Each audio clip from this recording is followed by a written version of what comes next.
Olá pessoas, Rafa Dantas e mais uma semana com mais um capítulo do nosso Diário Visual e eu espero que vocês gostem da repaginada que a gente vai estar dando em todos os slides aqui do canal. E para comemorar as 100 edições da G Magazine, que é justo essa aqui, que tem a Ana Fadigas na capa, o Matheus Carriere e o Alexandre Frota, a gente vai estar falando a respeito da história da revista, dessas 100 edições, e o Rafa no final vai dar um pulo aqui pra frente pra gente falar de 10 curiosidades que marcaram justamente as 100 edições da revista. Só que antes da gente começar esse capítulo, eu vou pedir o de sempre, gente, dá um pulo aqui embaixo, se inscreve no canal, deixa aquele like, ativa as notificações e vamos lá!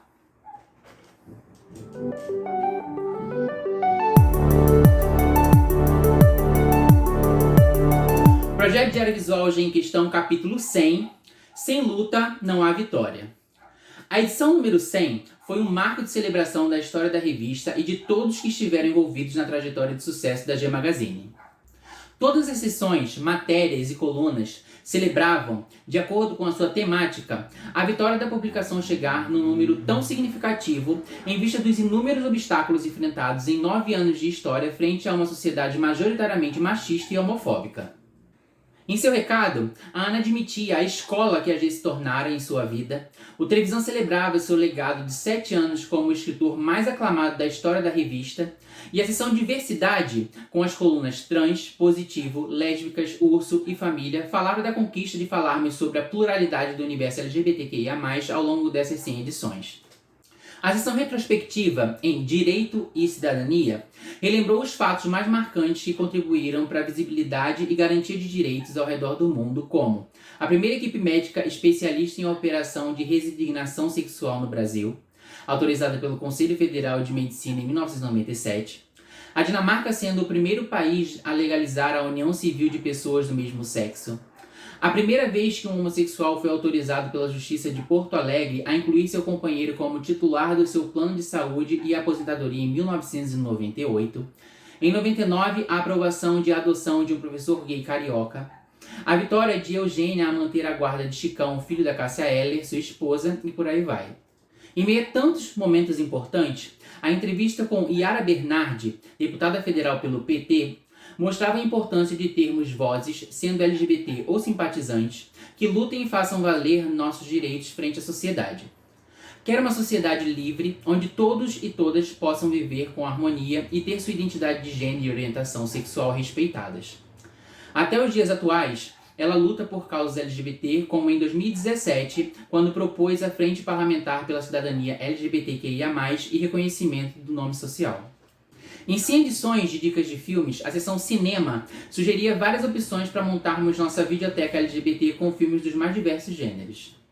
Quem não podia ficar de fora da retrospectiva também foi o David Brasil, que enumerou os boys que mais causaram em sua coluna ao longo dos anos de 2000 a 2005. Nos ensaios, os queridinhos da Ana, da história da revista e sem os quais, com certeza, a publicação jamais seria a mesma e talvez nem tivesse projeção que alcançou, o Alexandre Frota e o Matheus Carriere.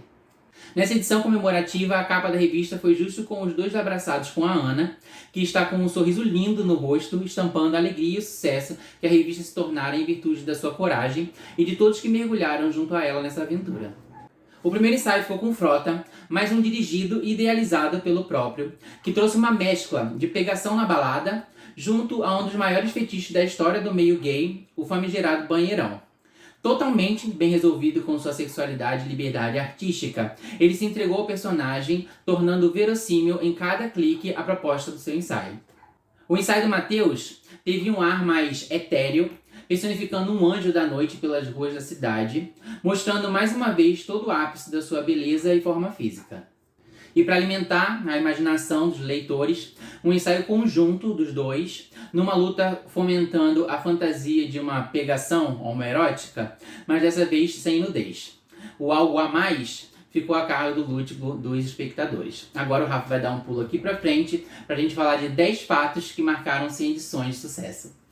Agora o Rafa já está aqui, e por causa da sessão Memórias, por trás das nossas lentes, que teve nessa edição, que falou diversas curiosidades, né, dos ensaios, dos rapazes que posaram, a gente acabou trazendo 10 curiosidades que vão além do que tinha na revista, né, que a gente até mesmo se consultou com a própria Ana Fadigas, pra gente falar pra vocês da história dessas dessas 100 edições.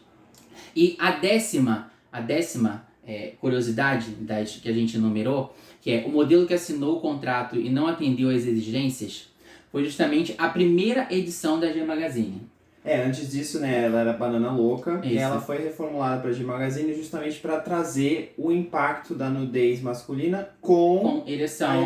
Porque era uma coisa que na época da Banana Louca eles ainda não tinham se resolvido se teria ou não. Uns pessoas que iam posar aceitavam fazer, outros não, mas ainda não era uma temática obrigatória da própria produção. E quando eles foram começar a agir, é que eles falaram, não, a partir de agora a gente vai dar o start, a gente sabe que o público quer, a gente vai começar com esse avanço, com essa diferença que as outras não vêm. As revistas de nu artístico. Mas aí você pensa, qual foi a carga de pressão sobre o Victor Xavier em ser o primeiro?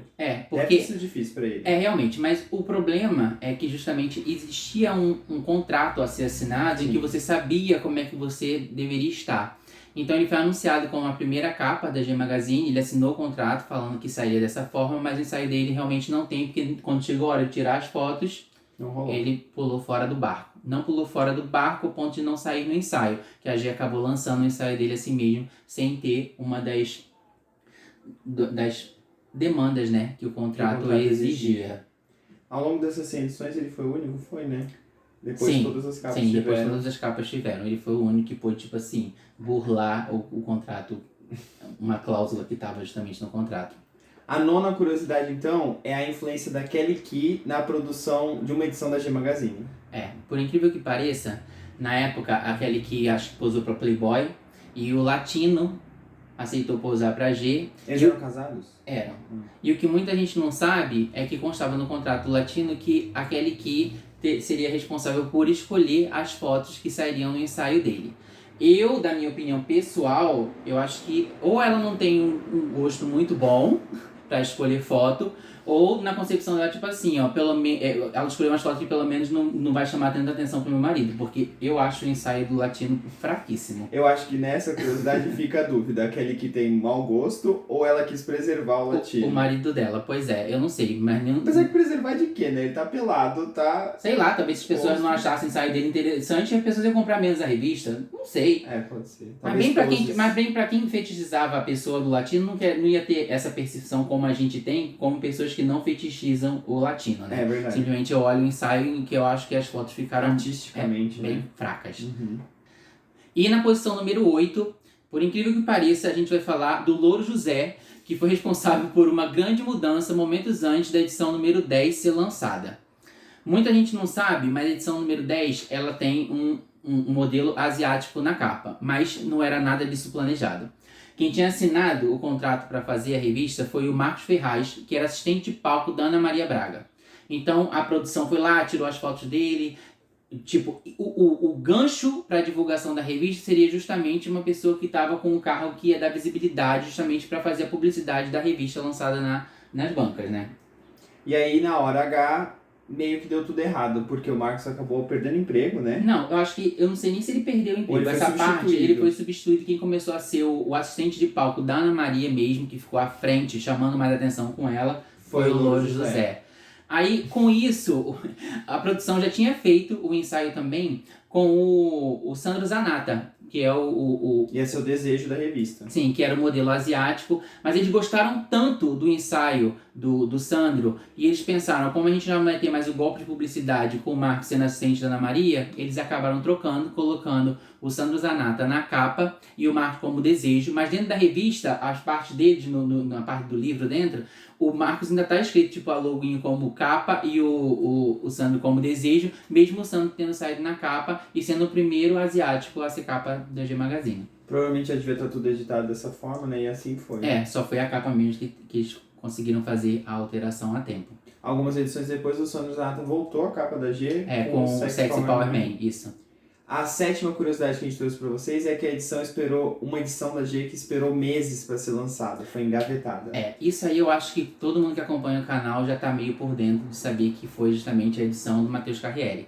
Porque o diferencial da G Magazine quando ela se lançou era justamente trazer homens famosos na capa da revista. E eles precisavam que Eles tinham que conseguir um primeiro para conseguir fazer isso. E aparentemente eles conseguiram com facilidade o Matheus Carriere, que topou fazer, né, a capa. E já seria tipo uma das primeiras edições da Geo que já ajudaria a dar aquela alavancada nas vendas. Só que no mesmo tempo que ele fez o ensaio, ele assinou um contrato com a Telefe da Argentina e o SBT para fazer a novela Chiquititas. E como era uma novela voltada para o público infantil, ficava meio ruim, né? Conectar uma coisa a outra e expor ele num momento em que talvez fosse negativo para Chiquititas. Eu acho que era essa a ideia. Né? E no país conservador que a gente vive, eu acho que foi até um passo mais, tipo assim, ponderado, até mesmo para a revista que queria se lançar uma projeção de ter homens nus na capa, já não começar com uma polêmica de, tipo assim, um homem nu que tá fazendo uma novela infantil. A gente sabe o país que a gente vive, né? Então a G aceitou justamente essa cláusula do Matheus, eles esperaram e valeu a pena, porque quando o Matheus saiu na capa da revista, na edição número 11, foi o boom que a G precisava para ter visibilidade nacional e daí para frente, tipo assim, dar o start para a história de sucesso da G Magazine. Ainda bem que a gente está falando da edição número 100 e que a G conseguiu aguentar e sobreviver esse engavetamento do primeiro famoso. Né? Porque imagina, se não tivesse aguentado, talvez não tivesse tido essa história toda pra gente estar contando aqui. A curiosidade número 6 é justamente daquele que nunca teve medo de dar a cara a tapa e tipo de enfrentar todos os tabus, que foi o Alexandre Frota. Assim, os louros mesmo, pra mim, inicialmente, vai pro Matheus. Porque ele foi o primeiro que teve coragem. E foi através dele que os outros foram atrás e tiveram coragem de fazer também. Então, pra mim, a glória dos outros se dá justamente por causa da coragem do Matheus Carriere. Porque antes disso, muitos homens só posavam pra Íntima, que era uma revista de nu voltada pra mulher. Demorou um pouco para eles tomarem coragem para posar para uma revista homossexual. E justamente depois que o Matheus fez, foi que todo mundo começou, tipo assim, vamos embarcar nessa daí também. Mas eu acho que não é só isso, não é só a revista homossexual, não é só o público consumir. Eu acho que é a ereção. Eu não sei se é só a ereção, porque a primeira Íntima não tinha nem nudez, não mostrava no frontal, sabe? Eu acho que eu quero acreditar que o maior preconceito era justo contra o fato de ser uma publicação voltada para o público gay mesmo. E depois que viu que um monte de homem hétero tava posando, então a masculinidade deles não foi ferida com isso, então eu também vou. Mas aí também o Alexandre, quando ele se propôs a fazer, ele fez de um jeito único. Né? O jeito único ele mergulhou de cabeça, porque ele usou, tipo assim, e abusou de tudo, porque o primeiro ensaio dele, ele foi lá na República, né? Sim, e em São Paulo. E foi, tipo assim, nos inferninhos lá, e disseram que foi um burburinho, gente em cima, e tanto que ele saiu de lá do ensaio fotográfico todo arranhado do tamanho assédio. E o segundo ensaio dele, ele também fez uma coisa meio mexendo com a feminilidade fetichista, tipo, usando salto alto, sabe? Não tendo vergonha, tipo, de mostrar a feminilidade dele. E o sapato foi produzido especialmente pra ele pelo Fernando Pires, isso. E justamente, tipo, ele assumia um personagem. Ele dirigia todos os ensaios dele, ele tinha todas as ideias, tipo assim, a Ana deixava ele a cargo de o que ele queria produzir. E ele não era como não se fosse o próprio Alexandre, é como se ele incorporasse um personagem e ele mergulhava. Tipo assim, ele foi o primeiro ensaio de capa a dar beijo na boca. Foi o terceiro ensaio ou o segundo? O beijo na boca, acho que foi no segundo ensaio. Foi no segundo ensaio. E o terceiro ensaio, ele fez um ensaio todo baseado com olhos bem fechados, né? Do filme. Tipo assim, ele com quatro rapazes com pegação e tudo. E mesma coisa no quarto ensaio, que é dessa revista que a gente tá falando, que ele já fez um banheirão, já pegação na balada. Então, ele não tem medo de julgarem a sexualidade dele, porque ele tá muito bem resolvido em relação a isso. E é justamente o que mais tem que tá à frente quando a pessoa tá proposta a fazer um trabalho, quando ela é um ator, quando ela é um artista, porque a sexualidade dela não interfere no trabalho que ela tá fazendo. Com certeza. A próxima curiosidade que a gente trouxe para vocês foi a luta da G para manter as portas abertas. A gente tá falando da edição 100, então claramente ela conseguiu, mas não foi fácil. Ao longo da história dela, várias vezes a gente lendo o editorial, a própria Ana trazia a verdade claramente, assim, Sim. no recado dela, falando que tava difícil. A Ana, ela tratava os leitores como se fosse parte da família, como se fosse parte da equipe, se fizesse parte daquilo que estava sendo construído.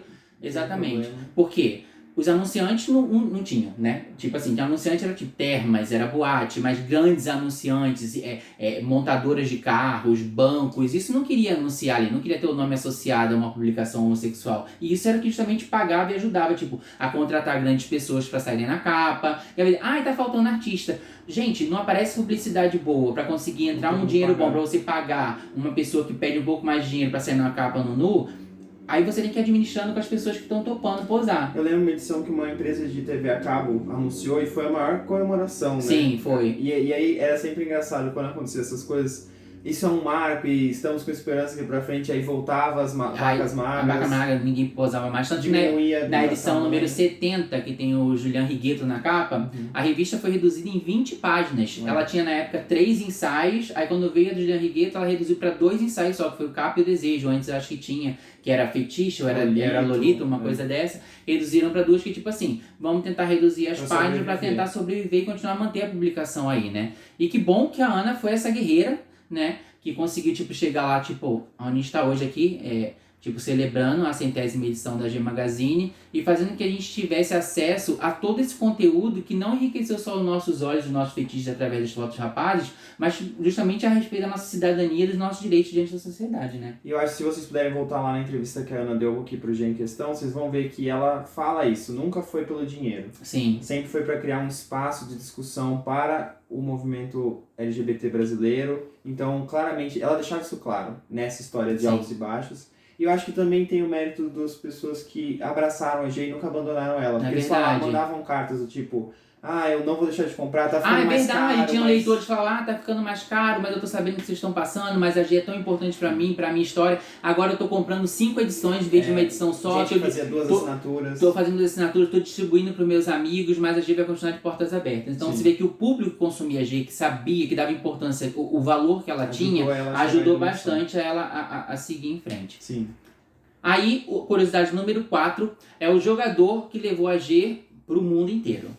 A gente já falou aqui que o Matheus foi quem deu o start aqui no Brasil para que ela tivesse uma projeção imensa, né, a nível nacional, mas depois que o Vampeta posou para a revista, a G ganhou tipo notoriedade mundial, porque o jornal britânico The Times até postou uma matéria falando, né, do jogador nu, né, quando ele posou para a revista, e a revista depois disso começou a ser consumida pelo mundo inteiro. A gente vê porque pelas cartas recebia carta do Paraguai, carta do Chile, recebia carta dos Estados Unidos, de Portugal, da Espanha. Então você via que ela estava com uma projeção e uma notoriedade e sendo equiparada com o público masculino, com a Playboy, e lá fora com outras publicações voltadas para o mundo gay que já eram bem conceituadas como Advocate também.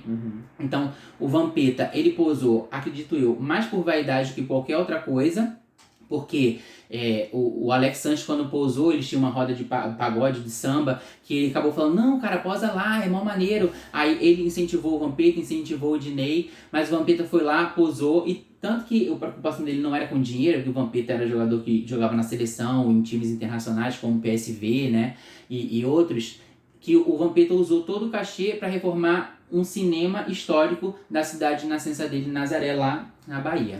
Sabe o que é engraçado? Uma coisa que eu fiquei pensando agora.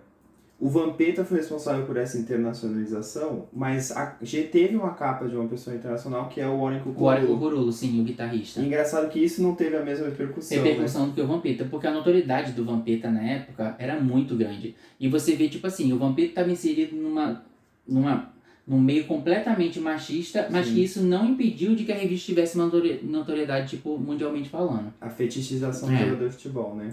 A nossa curiosidade número 3 engloba a homofobia que quase levou o ensaio a não ser publicado. Justamente depois do Vampeta a gente volta pro mundo do futebol para falar mais uma vez do machismo e do preconceito dentro dessa instituição no mundo inteiro, né? Sim. Porque o goleiro Roger, que na época era goleiro do São Paulo e que na época era dirigido pelo Carpegiani, Carpegiani descobriu que ele ia posar pra G. E ele falou, segura esse lançamento aí até acabar o meu contrato com o São Paulo, porque ele não queria estar no São Paulo quando a revista fosse lançada. E o Roger até deu uma entrevista falando, não era nem preconceito da parte dele, é porque ele não queria estar... Se ele não queria estar quando a revista saísse, é porque ele é um homofóbico e não queria estar associado a uma publicação LGBT. Como a masculinidade é frágil, né? Exatamente, porque nem era ele posando. Nem era A ele pessoa posando. que estava posando, que era o Roger, é super bem resolvido. Ele fala com orgulho até hoje de ter posado pra revista, de que ele foi quem ajudou a quebrar tabus na época, de que se mulheres posam nuas e podem apreciar os corpos delas, por que não podem também apreciar o corpo do homem nu? E olha como o Roger foi corajoso, porque no jargão do futebol, os torcedores do São Paulo são chamados de Bambi, que tem essa referência, essa conotação homofóbica. Sim. E ele não se importou para isso, mas claramente o técnico era homofóbico, tanto que emprestou ele um tempo pro time Vitória, ou seja, manteve ele afastado. Para mim isso foi uma forma até de punição, Sim. porque ele foi lá e fez. Então assim, é muito triste ver que isso impactou um ensaio que saiu na revista e trouxe algo negativo para a pessoa, mas o Roger não se arrepende de ter pensado. Assim, né? pro Roger acabou não trazendo nada negativo. Profissionalmente falando, ele ficou emprestado mais alguns meses só no Vitória, depois ele voltou pro São Paulo. Pro Roger acabou tendo uma repercussão muito positiva, porque é uma das revistas mais queridas da história da revista também, que o público, o pessoal que lia a revista gosta muito da edição dele. E a polêmica ajudou ele também, porque a G acabou lançando, foi a revista antes, o que ajudou bastante, catapultou as vendas da revista na época. Só que isso acabou mostrando que, independente do Vampeta e dele serem pioneiros do meio do futebol estarem fazendo isso, as portas não se abriram para outros jogadores fazerem. Porque tiveram outros jogadores de outros times que tentaram posar também, já comentei isso aqui no canal antes, e que foram proibidos pelos seus técnicos, pelos dirigentes do clube, foram proibidos até pelos patrocinadores dos times, que falaram assim, ó, se o jogador tal posar para a revista, a gente vai cancelar o patrocínio. Então, tipo, através dessas ameaças, você vê como a homofobia alcança, sim, pessoas heterossexuais que muitas vezes estão querendo estar envolvidas de alguma forma, nem que seja para ajudar a causa, mas estar envolvido com coisas que sejam voltadas para o público LGBT, e elas sofrem essa homofobia também, de perder dinheiro, de perder emprego. Você lembra de alguns nomes que não posaram pra gente? Cara, eu anotei aqui porque eu não vou lembrar de cabeça, mas teve o Oséias, que é ex-jogador do Palmeiras, e o Paulo Miranda, que é ex-jogador do Vasco. Então esses dois jogadores, eles tiveram proposta, eles quiseram assinar o contrato, mas eles foram proibidos pelos seus clubes, pelos patrocinadores de vir a fazer isso. E a gente vê que essa homofobia, ela não tá dentro só do futebol, ela tá em outras instituições, e o que foi que acabou privando a G de fechar contrato com outro queridinho do pessoal na época, né, porque ele estava muito em foco, que foi o bombeiro José Albucace Júnior. Queria muito ter visto esse ensaio. Que ele realmente era muito bonito, ele estava com uma notoriedade imensa no Brasil na época que a G tava tipo no seu auge. E o David Brasil tentou aos trancos e barrancos trazer ele para posar pra G, tanto que quase toda sessão do David Brasil tinha uma foto dele. Eu acho que foi um dos rapazes que mais apareceu. Com certeza. Na sessão do David Brasil. Ele chegou a fazer, a G chegou a fazer um contrato, ele leu o contrato, ele aceitou os termos do contrato, aceitou tudo. Mas quando chegou na hora de assinar o contrato, ele acabou pulando fora, justamente porque na mesma época, acho que próximo, né, tinha acontecido o caso do Marcelo Clua, que tinha posado para a revista Homens, e que ele posou até com outro nome, acho que se eu lembrar aqui, eu vou botar para vocês aqui a capa para vocês verem, mas parece que alguém da cidade próxima dele descobriu e foi falar, e ele acabou sendo expulso da polícia militar por ter posado para a revista.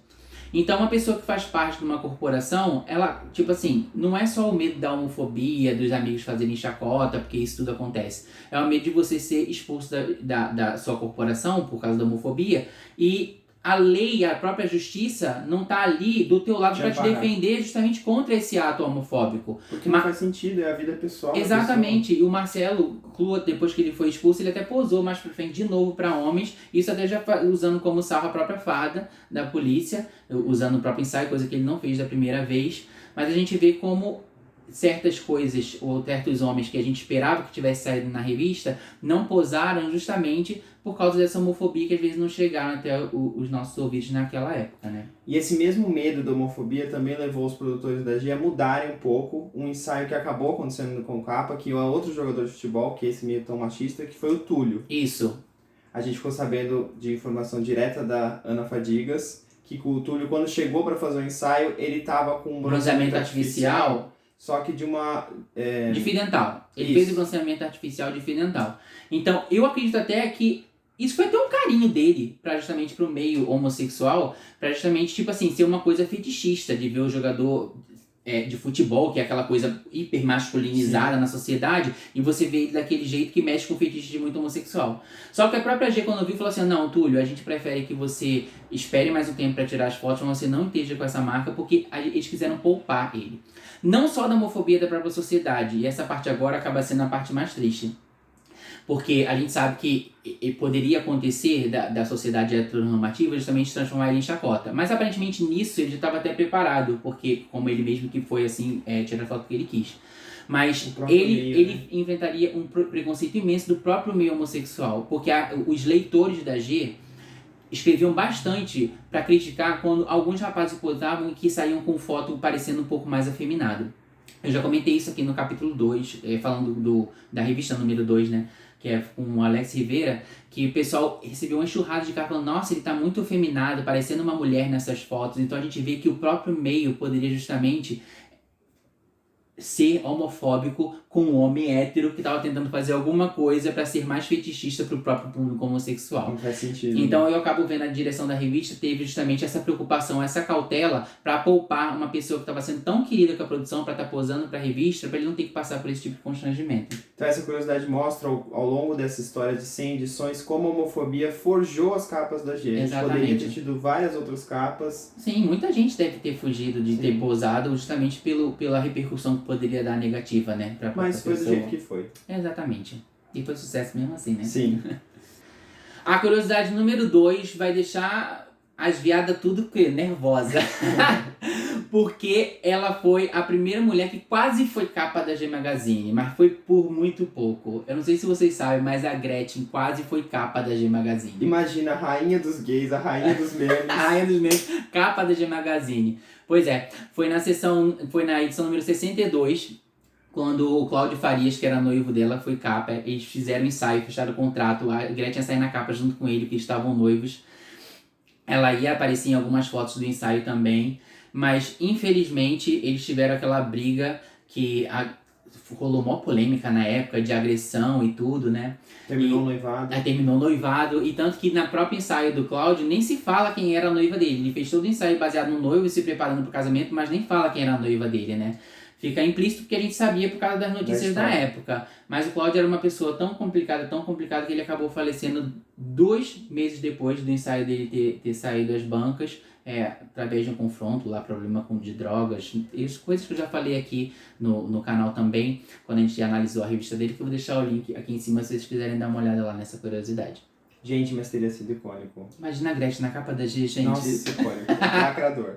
E a curiosidade número 1 é quem foi o campeão de cartas da G. Gente, olha só. Eu sei que a revista é focada nos boys, quem posou, a curiosidade de quem poderia ter posado, quem não poderia ter posado, porque acho que algumas semanas atrás o Leão Lobo deu uma entrevista falando sobre a G Magazine, ele falou que o Henrique Castelli chegou quase até a assinar o contrato, mas acabou não posando. Mas, gente, o canal foi criado justamente para enaltecer o editorial da G Magazine, então não tinha como a curiosidade número 1 ser voltada justamente para o que faz o canal existir, que é o João Silvério Trevisan, porque ele faz parte da história icônica do editorial da revista. Ele somou demais quando ele entrou para a história. E o Trevisan se tornou o campeão de cartas. Não teve ensaio de capa, não teve modelo, não teve ator, não teve celebridade internacional, não teve jogador de futebol, não teve nada. Quem mais recebia cartas todas as edições, todos os meses, era o João Silvério Trevisan. Seja pela polêmica que ele criava na forma que ele escrevia, que muitas pessoas queriam de certa forma, conversar com ele, parecia, sabe? Não, mas eu tenho um argumento. Seja pela admiração que ele causava nas pessoas. Parecia... O desejo das pessoas de terem encontrado a televisão parecia uma mentoria, sabe? Do homossexual se identificando com aquele homem que já lutava pelos nossos direitos desde a década de 60, 70, e saber que ele estava ali falando tão direto para cada um, as pessoas se identificavam tanto com os textos dele, que a pessoa parece que escrevia com aquele anseio de mentoria. O Trevisan, quando ele começou a escrever, ele até falou isso na própria revista, que a meta dele era responder todas as cartas e todos os e-mails. Coitado. E mais pra frente, ele mesmo veio dizer, se desculpar pela incapacidade humana de conseguir dar conta pelo volume de quantidade de cartas e e-mails que ele recebia. Ele falou assim, excedia a minha capacidade humana justamente de conseguir responder todo mundo, porque é uma quantidade imensa de cartas e de e-mails para responder. Gente, para. tá vendo esse vídeo, não sabe quem é João Silveira Trevisan, corre aqui que tem uma entrevista com ele pra vocês conhecerem um pouquinho mais ele. Acho que precisa conhecer Sim, ele, gente. mesmo que não seja do meio. Exato, e você ouvir do próprio João, sabe, as histórias e a relevância, Sim. a importância de tudo que ele foi e é para o meio LGBT. E eu também vou deixar outro vídeo aqui, que foi de quando o João começou a escrever para a G Magazine, que foi a primeira revista que ele escreveu, que foi o primeiro texto, quando ele abraçou a G para, tipo assim, trazer tanta riqueza pra gente se tornar seres humanos melhores, não só dentro da própria comunidade LGBTQIA+, mas também dentro desse universo aí de meu Deus. Tá bom, gente? Espero que vocês tenham curtido todas as curiosidades. Quais que vocês não sabiam? Se vocês sabem de alguma que a gente não sabe, comenta aqui embaixo pra gente saber também. E eu agradeço demais por terem vocês aqui com a gente mais essa semana. Espero que vocês tenham gostado de todas as novidades. Comenta aqui também se vocês gostaram do layout novo, de toda a dinâmica de como o canal tá. E a gente espera vocês aqui na semana que vem. Mas antes de ir embora, só não esquece de dar um pulo aqui embaixo, se inscrever no canal, deixar aquele like, ativar as notificações. O meu Instagram do Rafa, ó, vai estar aparecendo aqui embaixo se vocês quiserem interagir lá com a gente. Comenta bastante, olha que nesse vídeo eu tô esperando que vocês comentem bastante aqui embaixo mesmo, porque foi bastante coisa, bastante curiosidade. Não esquece de compartilhar esse vídeo com quem curtir a história da G, para saber de todas essas novidades também, de coisas que muita gente nem tinha noção. E a gente se vê na semana que vem. Até já já.